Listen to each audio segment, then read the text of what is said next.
La tendencia del ser humano es a ser religioso. Según el Pew Research Center, para el 2015, un 84% de la población mundial afirmó seguir una religión establecida. El porcentaje restante no necesariamente es ateo.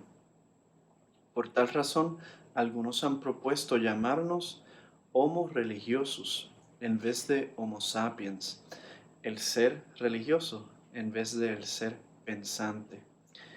¿Qué explica este fenómeno de una humanidad mayormente religiosa? Una propuesta común entre escépticos, los que cuestionan la veracidad de la religión, es atribuirlo a algún tipo de ilusión creada consciente o inconscientemente por nosotros mismos. La religión, en otras palabras, es un invento que ha surgido entre los seres humanos por diversas razones. Entre estas se pueden incluir las siguientes. Ludwig Feuerbach, en su obra La esencia del cristianismo, dice que la religión es realmente una proyección del ser humano ideal, perfeccionado. La religión nos habla del ser humano mismo, no de Dios. Es más antropología que teología. Karl Marx, en su crítica de la filosofía del derecho de Hegel, nos da su frase bien conocida, que la religión es el opio de las masas. Su función es mantener las masas contentas en un estado de opresión económica. También tenemos a Sigmund Freud en su obra El porvenir de una ilusión. Nos dice que la religión no es más que una ilusión que resulta de un deseo psicológico. Ante un mundo cruel, el ser humano crea esta noción de un Padre celestial que le proteja y que le cuide. Y explicaciones evolutivas, como estas dos, por ejemplo, la religión es un producto del proceso evolutivo que es favorable a la supervivencia de nuestra especie y también la religión es un subproducto del proceso evolutivo, un error. Son dos diferentes explicaciones evolutivas. ¿Qué podemos decir en respuesta a estas explicaciones? En particular, ¿qué impacto tienen estas ideas sobre la veracidad de la fe cristiana? Como cristiano, ¿qué puedo decir al respecto? Primeramente, tratar de invalidar la existencia de Dios explicando cómo se origina la creencia en Él en los creyentes comete una falacia lógica. Esta falacia se conoce como la falacia genética. La misma se comete cuando se busca falsificar una postura explicando cómo surgió la creencia en dicha postura. En el siguiente ejemplo se muestra esta falacia en acción. ¿Tú crees que el aborto está mal solo porque eres un religioso?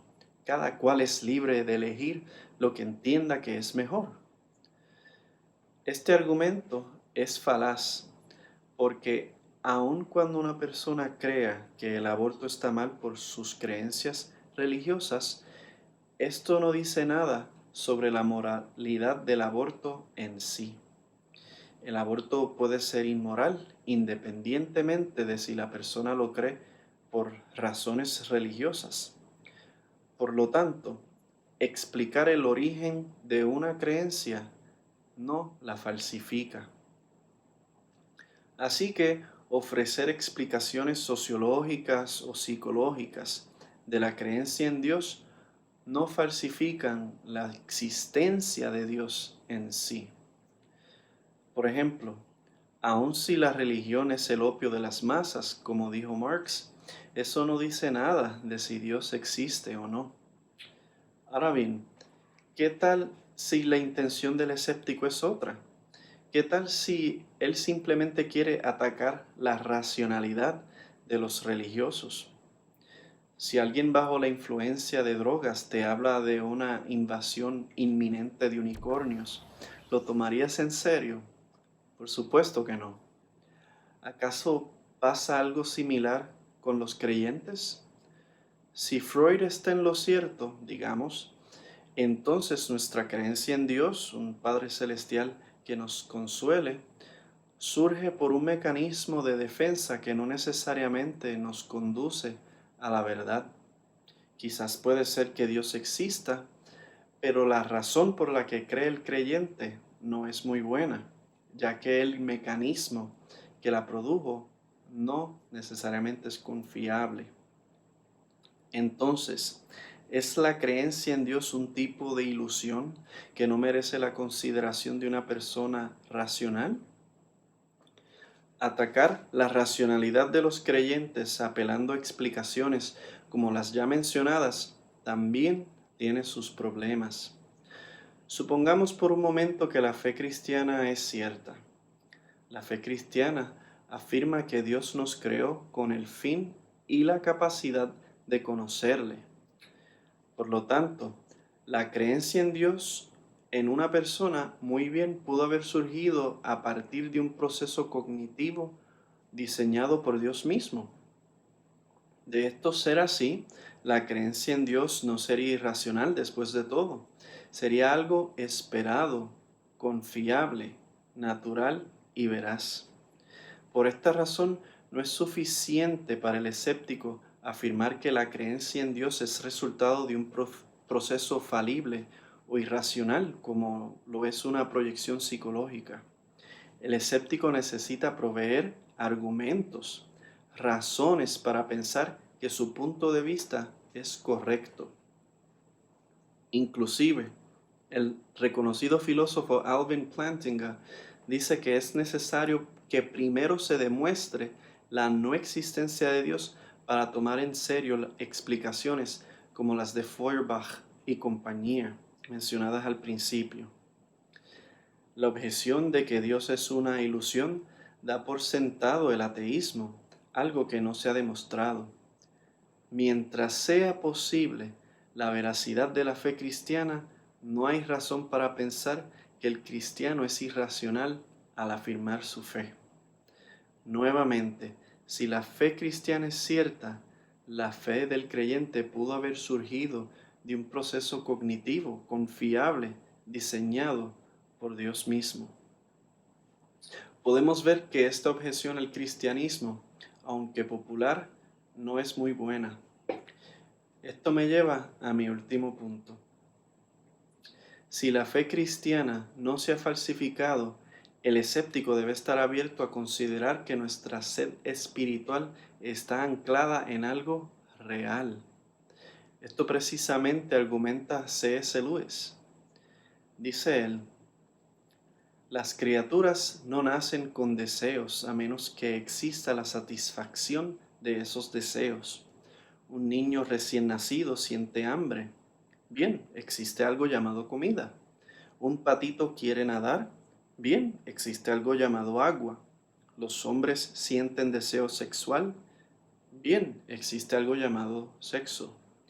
Si encuentro en mí mismo un deseo que nada de este mundo puede satisfacer, la explicación más probable es que fui hecho para otro mundo.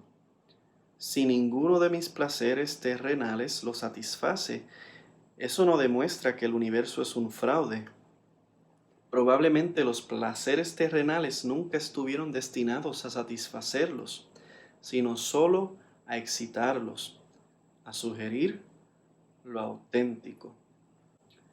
La realidad no es como la pinta el escéptico. En vez de explicar la religión como un fenómeno ilusorio, debemos considerarla más bien como una señal que apunta a algo mayor. San Agustín, en sus Confesiones, dice en oración a Dios, para ti nos has creado, y nuestros corazones permanecen inquietos hasta que encuentran reposo en ti. Esta inquietud, esta sed espiritual que experimenta el ser humano, dijo Jesús que solo puede ser saciada por Él mismo. Creer en Cristo, por lo tanto, es algo muy sensible, anclado en una necesidad genuina, no ilusoria. La invitación es al escéptico a que lo compruebe por sí mismo. Para investigar esta objeción más a fondo, recomiendo la lectura de los siguientes textos. El primero, a un nivel más sencillo, se trata del capítulo 12, Religion is nothing more than the human wish for a father figure, del libro por Paul Copan, That's Just Your Interpretation, Responding to Skeptics Who Challenge Your Faith. El segundo texto es por Alvin Plantinga y se trata de Knowledge and Christian Belief. Hola, bienvenido a este canal Vida Examinada. Mi nombre es Juan Reyes. Si te gustó este video, dale un like, suscríbete al canal para que te enteres de futuros videos y compártelo con otras personas. Recuerda mirar en la descripción del video, ahí puedes conseguir un poco más de información acerca del tema que se tocó en este video. Hasta la próxima.